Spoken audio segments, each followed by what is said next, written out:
ایک دن حضرت فاطمہ رضی اللہ کے گھر میں کئی دن کا فاقہ تھا۔ نہ آٹا تھا، نہ کوئی کھجور، نہ کوئی بچا ہوا دانہ۔ بچے بھی بھوکے تھے۔ حضرت علی رضی اللہ مزدوری کے لیے نکلے، مگر اس دن بھی کچھ نہ ملا۔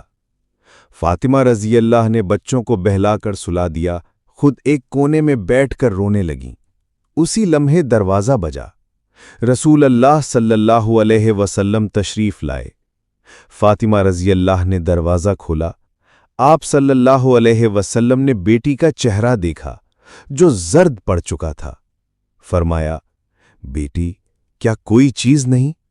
حضرت فاطمہ رضی اللہ نے فرمایا، ابا جان، اگر آپ نہ آتے تو میں بھی آپ کو بتاتی نا۔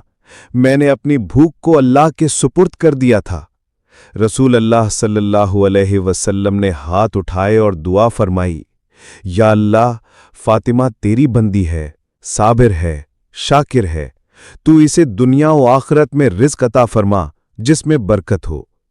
اسی لمحے ایک صحابی دروازے پر آئے اور کچھ آٹا، کھجوریں اور گھی کا ہدیہ پیش کیا۔